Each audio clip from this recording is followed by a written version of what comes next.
ಸರ್ವ ವೀಕ್ಷಕರಿಗೂ ಶರಣು ಶರಣಾರ್ಥಿ. ನಿಮ್ಮ ಈ ಜ್ಞಾನಭವನ ಚಾನೆಲ್ಗೆ ನಿಮ್ಮೆಲ್ಲರಿಗೂ ಮರಳಿ ಸ್ವಾಗತ.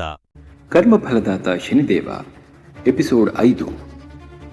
ಓಂ ಪ್ರಾಂ ಪ್ರೀಂ ಪ್ರೌಂ ಸಹ ಶನೈಶ್ಚರಾಯ ನಮಃ. ಓಂ ಪ್ರಾಂ ಪ್ರೀಂ ಪ್ರೌಂ ಸಹ ಶನೈಶ್ಚರಾಯ ನಮಃ. ಓಂ ಪ್ರಾಂ ಪ್ರೀಂ ಪ್ರೌಂ ಸಹ ಶನೈಶ್ಚರಾಯ ನಮಃ. ಮತ್ತೊಮ್ಮೆ ಶನಿದೇವ ಸೂರ್ಯಲೋಕವನ್ನು ತೊರೆದು ಕಾಡಿಗೆ ಹೋಗುತ್ತಾನೆ. ಆದರೆ ಈ ಬಾರಿ ಸೂರ್ಯದೇವನ ಮೇಲಿನ ಕೋಪದಿಂದಲ್ಲ. ಸೂರ್ಯದೇವ ನಿಜವಾಗಿಯೂ ತನ್ನ ಮೇಲೆ ಕೋಪಗೊಂಡಿದ್ದಾನೆಯೋ ಅಥವಾ ಅವನ ಇತರ ಮಕ್ಕಳಂತೆ ಅವನು ತನ್ನ ಬಗ್ಗೆಯೂ ಅಷ್ಟೇ ಕಾಳಜಿ ವಹಿಸಲು ಪ್ರಾರಂಭಿಸಿದ್ದಾನೆಯೋ ಎಂದು ತಿಳಿದುಕೊಳ್ಳುವ ಕುತೂಹಲದಿಂದ ಶನಿದೇವ ಮತ್ತೆ ಸೂರ್ಯಲೋಕದಿಂದ ಹೊರಟು ಹೋಗಿದ್ದಾನೆ ಎಂದು ತಿಳಿದು ಸೂರ್ಯದೇವನಿಗೆ ಮತ್ತೆ ಚಿಂತೆ ಕಾಡುತ್ತದೆ. ಸೂರ್ಯದೇವ ಚಿಂತಾಕ್ರಾಂತನಾಗಿ, ಶನಿದೇವ, ನನ್ನನ್ನು ಎಂದಿಗೂ ನಿರಾಳವಾಗಿರಲು ಬಿಡುವುದಿಲ್ಲ.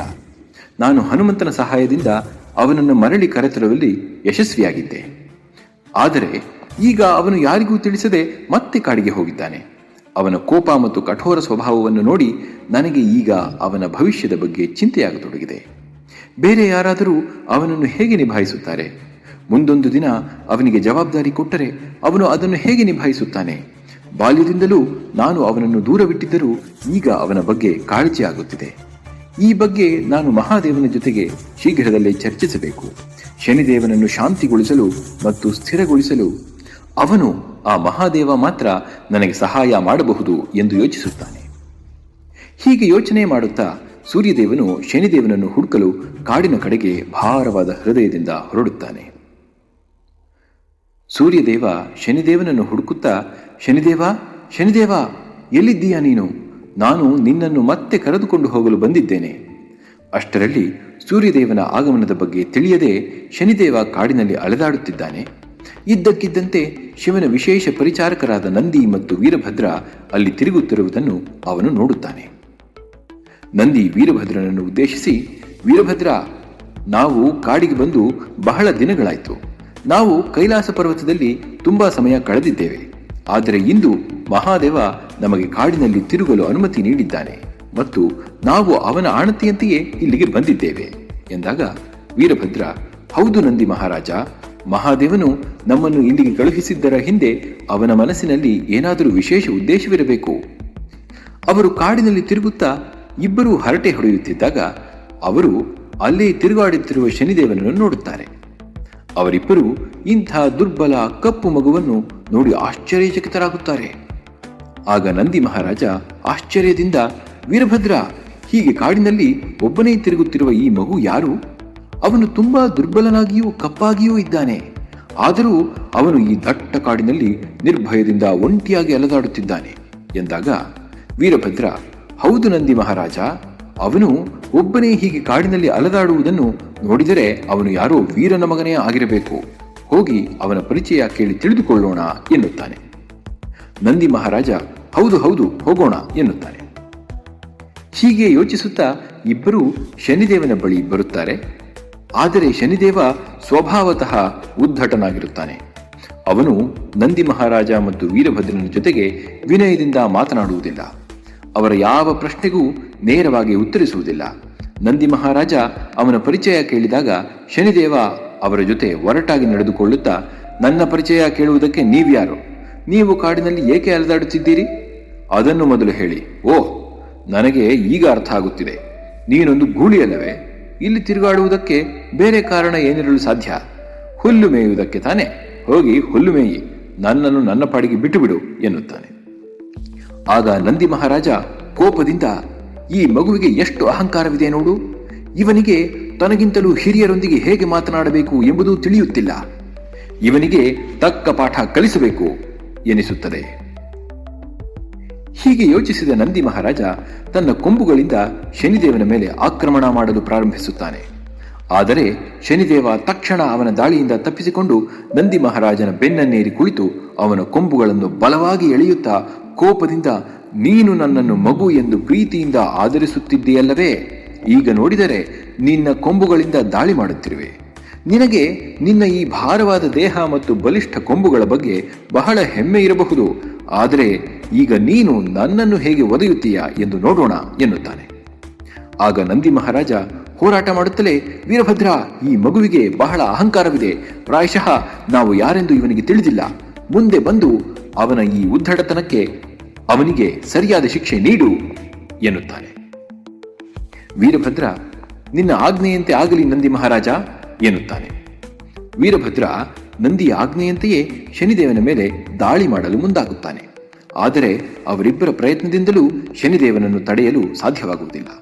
ಬಹಳ ಹೊತ್ತು ಹೋರಾಡಿ ದಣಿದ ನಂತರ ನಂದಿ ಮಹಾರಾಜನು ಅಂತಿಮವಾಗಿ ಶನಿದೇವನ ಮುಂದೆ ತನ್ನ ಸೋಲನ್ನು ಒಪ್ಪಿಕೊಂಡು ಹೇಳುತ್ತಾನೆ, ಸರಿ, ಚೆನ್ನಾಗಿದೆ. ನೀನು ನಮ್ಮಿಬ್ಬರಿಗಿಂತ ಬಲಶಾಲಿ ಎಂದು ನಾನು ಒಪ್ಪಿಕೊಳ್ಳುತ್ತೇನೆ. ಆದರೆ ನೀನು ಯಾರು ಹೇಳು ಎಂದು ಕೇಳುತ್ತಾನೆ. ಯಾವ ಸಾಮಾನ್ಯ ಮಗುವೂ ಕೂಡ ಶಿವನ ಪರಿಚಾರಕರನ್ನು ಹೀಗೆ ಏಕಾಂಗಿಯಾಗಿ ಎದುರಿಸಲಾರರು. ಈಗ ನೀನು ನಿನ್ನ ಪರಿಚಯ ತಿಳಿಸಿ ನಮ್ಮ ಕುತೂಹಲವನ್ನು ನೀಗಿಸು ಎನ್ನುತ್ತಾನೆ. ಆಗ ಶನಿದೇವ ಆಶ್ಚರ್ಯದಿಂದ ಕೇಳುತ್ತಾನೆ, ನೀವು ಏನು ಹೇಳುತ್ತಾ ಇರುವಿರಿ? ನೀವಿಬ್ಬರೂ ಆ ಮಹಾದೇವನ ಪರಿಚಾರಕರೇ? ನೀವು ಕೈಲಾಸ ಪರ್ವತದಿಂದ ಬಂದಿರುವಿರಾ ಎಂದು ಕೇಳುತ್ತಾರೆ. ನಂದಿ ಮಹಾರಾಜ ಮತ್ತು ವೀರಭದ್ರನು ಶನಿದೇವನ ಪ್ರಶ್ನೆಗೆ ಉತ್ತರಿಸುವ ಮೊದಲೇ ಸೂರ್ಯದೇವ ಅತ್ತ ಬಂದು ಆತಂಕದ ಸ್ವರದಲ್ಲಿ ಶನಿದೇವನನ್ನು ಹುಡುಕುತ್ತಾ, ಶನಿದೇವ, ಶನಿದೇವ, ಓ ನೀನು ಇಲ್ಲಿರುವೆಯಾ? ನಾನು ನಿನಗಾಗಿ ಈ ಇಡೀ ಕಾಡನ್ನೆಲ್ಲ ಹುಡುಕುತ್ತಿದ್ದೆ. ಯಾರಿಗೂ ತಿಳಿಸದೆ ನೀನು ಸೂರ್ಯಲೋಕವನ್ನೇಕೆ ಬಿಟ್ಟು ಬಂದೆ ಮಗನೇ ಎಂದು ಅವನ ಬಳಿ ಬಂದು, ಈಗ ಬಾ, ನಾನೇ ನಿನ್ನನ್ನು ಕರೆದುಕೊಂಡು ಹೋಗಲು ಬಂದಿದ್ದೇನೆ ಎನ್ನುತ್ತಾನೆ. ಹೀಗೆ ಹೇಳುತ್ತಾ ಸೂರ್ಯದೇವ ಶನಿದೇವನ ಹತ್ತಿರ ಬಂದಾಗ ಅಲ್ಲಿ ನಿಂತಿರುವ ನಂದಿ ಮಹಾರಾಜ ಮತ್ತು ವೀರಭದ್ರನನ್ನು ಗಮನಿಸುತ್ತಾನೆ. ಇಬ್ಬರು ಮುಂದೆ ಬಂದು ಸೂರ್ಯದೇವನಿಗೆ ನಮಸ್ಕರಿಸುತ್ತಾರೆ. ಪ್ರತಿಯಾಗಿ ಸೂರ್ಯದೇವನು ಅವರಿಗೆ ನಮಸ್ಕರಿಸುತ್ತಾನೆ. ನಂತರ ಆಶ್ಚರ್ಯದಿಂದ, ಓ ನಂದಿ ಮಹಾರಾಜ ಮತ್ತು ವೀರಭದ್ರ, ನೀವಿಬ್ಬರೂ ಈ ದಟ್ಟ ಕಾಡಿನಲ್ಲಿ ಇಷ್ಟು ದಯನೀಯ ಸ್ಥಿತಿಯಲ್ಲಿರುವುದು ಏಕೆ? ನಿಮ್ಮನ್ನು ಇಲ್ಲಿ ಈ ಸ್ಥಿತಿಗೆ ತಂದವರು ಯಾರು ಎಂದು ಕೇಳುತ್ತಾನೆ. ಆಗ ನಂದಿ ಮಹಾರಾಜ, ಸೂರ್ಯದೇವ, ಇದಕ್ಕೆ ಕಾರಣರಾದವರು ಬೇರೆ ಯಾರೂ ಅಲ್ಲ, ನಿಮ್ಮ ಮಗ ಶನಿದೇವ. ನಾವು ತಿಳಿಯದೆ ಅವನ ಪರಿಚಯ ಕೇಳಿದೆವು. ಅವನು ತನ್ನ ಖಡ್ಗದಿಂದ ನಮ್ಮ ಮೇಲೆ ದಾಳಿ ಮಾಡಲು ಪ್ರಾರಂಭಿಸಿದರು ಎಂದಾಗ ಸೂರ್ಯದೇವ ಕೋಪ ಮತ್ತು ದುಃಖ ಮಿಶ್ರಿತ ಭಾವದಿಂದ, ಏನು? ಇಲ್ಲ ಇಲ್ಲ, ಇದೊಂದು ಘೋರ ಅನ್ಯಾಯ. ಈಗ ಆ ಮಹಾದೇವನ ಕೋಪದಿಂದ ನಿನ್ನನ್ನು ಯಾರೂ ರಕ್ಷಿಸಲಾರರು. ಶನಿದೇವ, ಏನು ಮಾಡಿದೆ ನೀನು? ನಿನ್ನ ತಪ್ಪುಗಳನ್ನು ಕಡೆಗಣಿಸಿ ನಿನ್ನ ಹತ್ತಿರ ಬರಲು ನಾನು ಎಷ್ಟೇ ಪ್ರಯತ್ನಿಸಿದರೂ ನೀನು ಪ್ರತಿ ಬಾರಿಯೂ ಇನ್ನೂ ದೊಡ್ಡ ತಪ್ಪುಗಳನ್ನು ಮಾಡುತ್ತಲೇ ಹೋಗುತ್ತಿರುವೆ. ನನ್ನ ಮೇಲೂ ಕೋಪಿಸಿಕೊಳ್ಳುವೆ. ಈಗ ನಾವು ಮಹಾದೇವನಲ್ಲಿ ಕ್ಷಮೆ ಕೇಳಲು ಕೈಲಾಸ ಪರ್ವತಕ್ಕೆ ಹೋಗಲೇಬೇಕು. ಹೀಗೆ ಸನ್ನಿ ರಾಜ ಮತ್ತು ಅವನ ತಂದೆ ತಾಯಿಯರ ಮುಂದೆ ಶನಿದೇವನ ಕಥೆಯನ್ನು ಹೇಳ್ತಾ ಇದ್ದಾನೆ. ಎಲ್ಲರೂ ಅವನು ಹೇಳ್ತಿರೋ ಕಥೆ ಕೇಳೋದ್ರಲ್ಲೇ ಮಗ್ನರಾಗಿದ್ದಾರೆ. ಕಥೆಯಲ್ಲಿ ಪೂರ್ತಿಯಾಗಿ ಕಳೆದು ಹೋಗಿದ್ದಾರೆ. ಆಗ ಇದ್ದಕ್ಕಿದ್ದಂತೆ ರಾಜನ ಫೋನ್ ರಿಂಗ್ ಆಗುತ್ತೆ. ಎಲ್ಲರ ಗಮನ ಫೋನ್ ಅತ್ತ ಕಡೆ ಹೋಗುತ್ತೆ.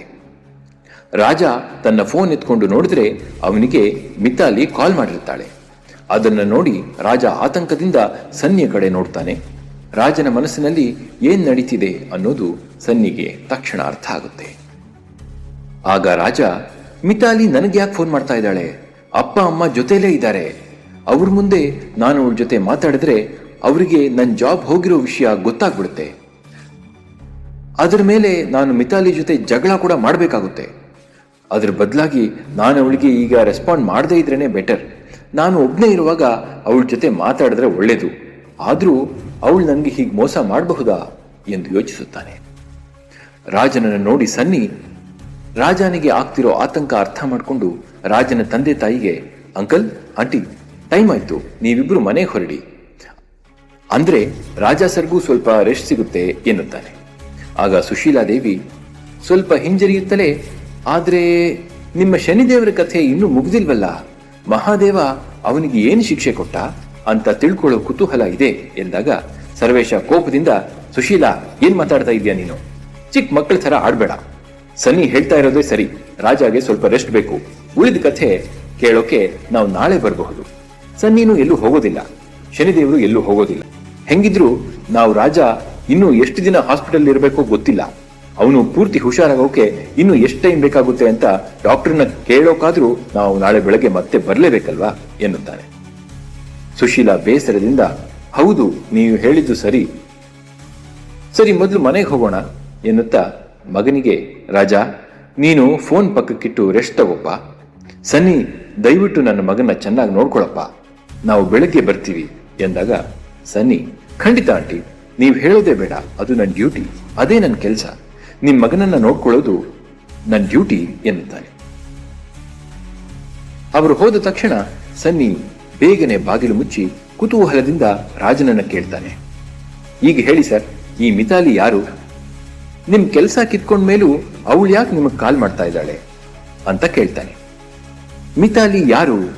ರಾಜ ಮತ್ತು ಮಿತಾಲಿ ತಮ್ಮ ಎಲ್ಲ ರಹಸ್ಯಗಳನ್ನು ಹಂಚಿಕೊಳ್ಳುವಷ್ಟು ಆತ್ಮೀಯರಾಗಿದ್ರಾ? ಈ ರೀತಿ ಮೋಸ ಮಾಡಿದ ಮೇಲೂ ಮಿತಾಲಿ ರಾಜನಿಗೆ ಫೋನ್ ಮಾಡ್ತಾ ಇರೋದು ಯಾಕೆ? ರಾಜ ಮಿತಾಲಿಯ ಸತ್ಯವನ್ನ ಸನ್ನಿಯ ಮುಂದೆ ಹೇಳ್ತಾನ? ಇದನ್ನೆಲ್ಲ ಅರ್ಥ ಮಾಡ್ಕೊಳ್ಳೋದಕ್ಕೆ ಕರ್ಮಫಲದಾತ ಶನಿದೇವ ಸರಣಿಯ ಮುಂದಿನ ಸಂಚಿಕೆಗಾಗಿ ಟ್ಯೂನ್ ಮಾಡಿ.